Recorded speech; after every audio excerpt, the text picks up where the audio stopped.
Nós vamos, então, na sequência, o programa está atualizado aqui, né? Já aconteceram várias atualizações. Professor Moacir Costa de Araújo Lima, ele vai falar sobre perdão e ciência. Professor universitário, mestre em linguística aplicada na área da lógica da linguagem natural pela PUC. Vai ter 20 minutos para a sua apresentação. Meu querido Moacir Costa de Araújo Lima, que brilha com o meu amigo Paulo Sérgio Pinto nos programas da Rede Pampa.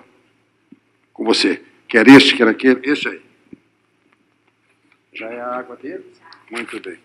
Bom dia a todos.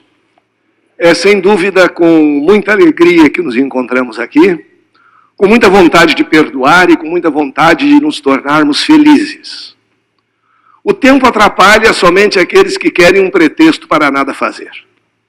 Porque assim como aquele que não vem porque está chovendo muito, existe aquele que num dia maravilhoso pensa, não é dia de se enfiar numa sala e escutar alguma coisa, é dia de sair pela natureza, passear pelos parques, com toda a segurança que dispomos na nossa cidade, aproveitando, enfim, todas essas benesses que recebemos dos poderes aos quais sustentamos. E que também devemos perdoar. De qualquer forma,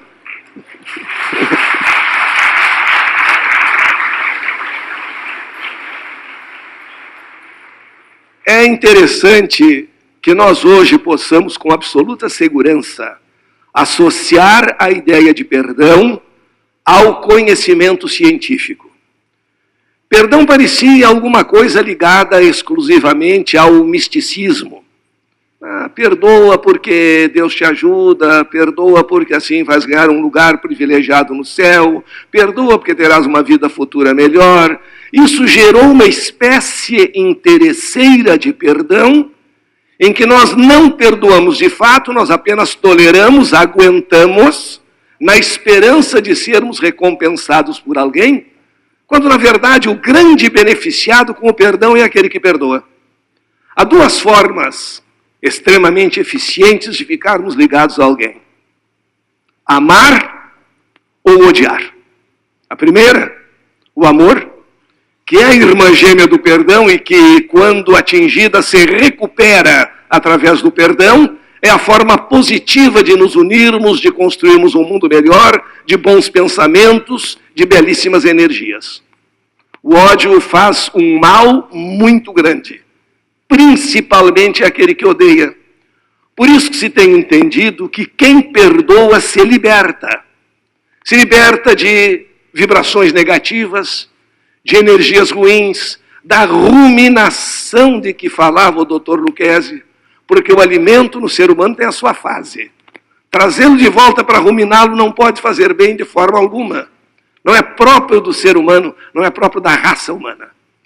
E é muito interessante, quando falamos em perdão, também que nos lembremos que existe uma raça humana. Uma raça humana, e não várias raças. A pesquisa das mitocôndrias nos levou a entender que nós somos uma única raça, com origem na África, e que vai se dissipar um pouco o nosso orgulho sem nenhuma causa lógica quando entendermos que nós, brancos, somos negros desbotados. Exatamente...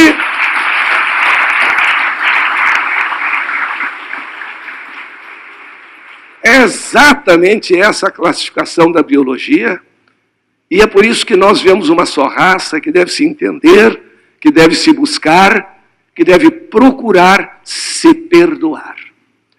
É interessante nós observarmos, e esses estudos foram começados já no nosso século, com Candaspert, que o nosso cérebro não entende muito bem a diferença entre o que vive e o que recorda.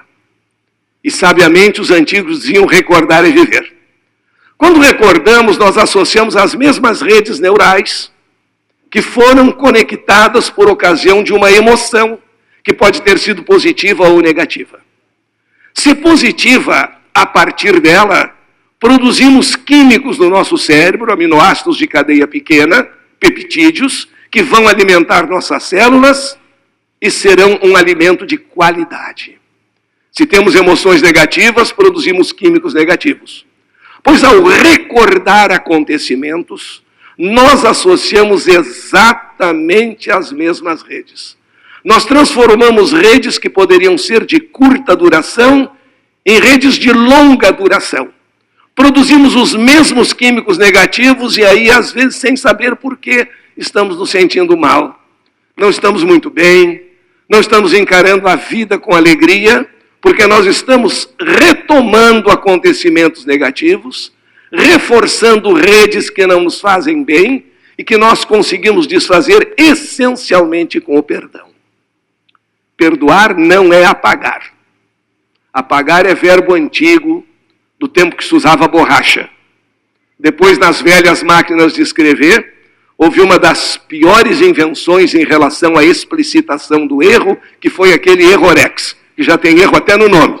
Todo mundo passava aquela camada branca e perguntava, e o cara errou, o que será que ele escreveu? Será que foi um ato falho? E aí nos preocupávamos mais com aquela marca do que com o que estava escrito, porque somos assim, buscadores de problemas, muitas vezes na nossa vida, ao invés de sermos buscadores de soluções. Então, para o perdão existe um verbo mais moderno, porque o apagar deixa alguma marca, principalmente aquilo que foi escrito com muita raiva, com muita força. Um perito põe um pozinho e descobre ali, esse perito pode ser o nosso inconsciente, toda aquela marca e traduz imediatamente. O verbo mais moderno é deletar. Deleta. Muitas coisas nós deletamos do computador. E a máquina é esperta. De vez em quando ela nos pergunta, deseja esvaziar a lixeira? A resposta tem que ser sim e rápido. Para não transformarmos nossa mente numa lixeira, num acúmulo de acontecimentos negativos que nós disfarçamos. E o perdoar é exatamente deletar, é não dar valor ao acontecimento e não menosprezar e não guardar rancor da pessoa que produziu o acontecimento. Porque cada um de nós produz aquilo que pode produzir. Os budistas dizem que nós criamos nossas paisagens e nos associamos a elas. Então o perdão ajuda a desfazer redes neurais negativas e o perdão começa com o auto-perdão. Chega de vivermos cheios de culpas, impostas por tradições mal interpretadas. Chega de examinarmos tão mal a raça humana. O homem não tem jeito, a humanidade está perdida, o homem é um ser essencialmente mau. Quando as pessoas dizem isso, parece que elas se excluem, né? A humanidade não tem mais solução, a humanidade está muito mal. Não tem mais ética, não existe mais nada, e eu também. Não, eu sou um ser à parte. Parece que essas análises nos excluem espertamente da humanidade. Então chega de carregarmos culpas indevidas, porque essas culpas nos levam a buscar o sofrimento, pelo sofrimento, como uma simples forma de punição, ao invés de nos libertarmos. Ao invés de nos entendermos como seres que podemos ser vocacionados para a luz ou para a sombra, que fisicamente não existe. É apenas uma questão de nos afastarmos da luz. Não existe frio, existe ausência de calor. Frio não é energia. Não existe sombra, existe ausência de luz. Mas com o livre-arbítrio nós escolhemos. E na medida em que nós nos perdoamos, Gandhi disse algo muito importante. A liberdade só é plena quando se tem, inclusive, liberdade para errar. Eu posso errar. Não devo fazer do erro um modo constante e pleno de conduta. Mas nós temos o direito de cometer erros, entendê-los e nos perdoarmos e seguir adiante. Porque se não nos perdoarmos, não teremos condições de perdoar os outros. Por isso que grandes mestres como Jesus colocaram no amor e no perdão o centro dos acontecimentos e o observador, antecipando a teoria da relatividade, no centro dos acontecimentos. Qual é o padrão de amor? Ama teu próximo como a ti mesmo. Então eu devo me amar, devo me perdoar para poder amar e perdoar o meu próximo. Que queira eu ou não, é aquilo que de mais parecido comigo existe na natureza. E nessa questão do amor, o próprio sujeito é a medida. Não devemos esperar, porque isso seria um equívoco evidente, receber aquilo que não damos.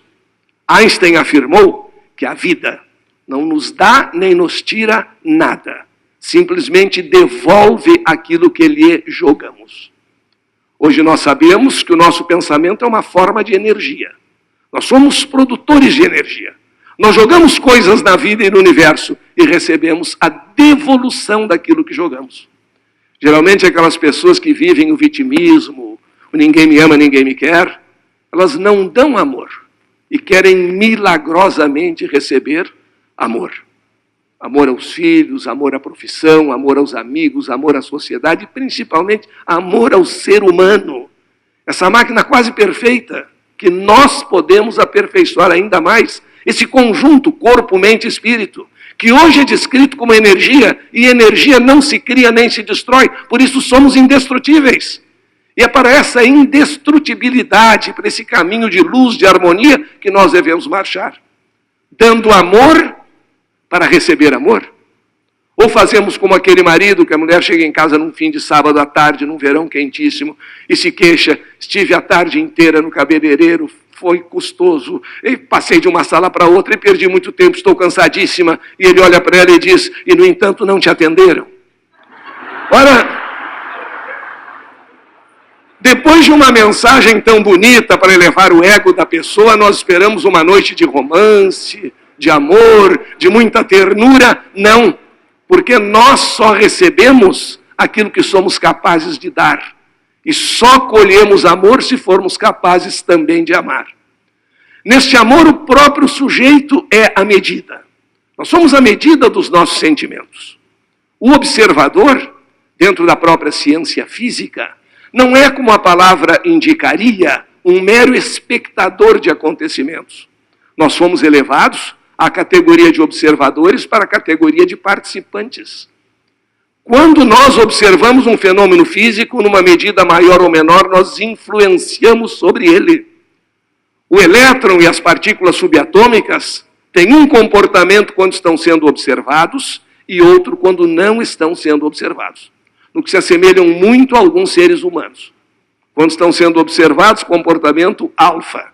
Quando não estão sendo observados, comportamento qualquer. Porque se ninguém está vendo, não tem importância. A grande responsabilidade está conosco mesmos.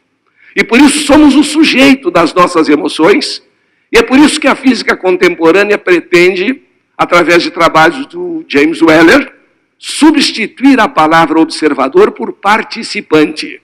Então nós não podemos ser simples observadores do próprio mundo, da sociedade. Nós temos que ser participantes.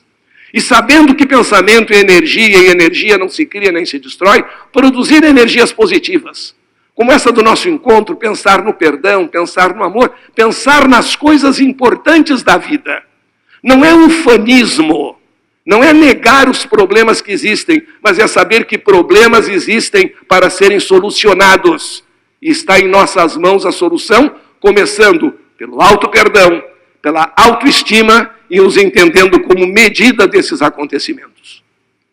A física quântica nos descreve hoje como emissores e receptores. Mais do que uma simples máquina física de estímulo e resposta, de reflexos condicionados, nós somos emissores e receptores de energia. Mas aí o grande detalhe, só recebemos naquelas frequências em que somos capazes de vibrar. Portanto, se vibramos positivamente, com amor, com tolerância, com fraternidade, com vontade de crescer, de aprender, de a cada novo dia entender que não se perdeu mais um tempo, e sim se está adquirindo uma nova oportunidade, nós estamos produzindo energias positivas. É um fenômeno físico chamado ressonância. Quando somos alcançados por uma frequência na qual estamos vibrando, ocorre um reforço no movimento ondulatório. As ondas adquirem mais energia e, portanto, se tornam mais eficazes. E a grande lei física é, sem dúvida, a lei do amor, irmã gêmea do perdão. Quando na natureza dois corpos se atraem, é possível haver atração ou repulsão.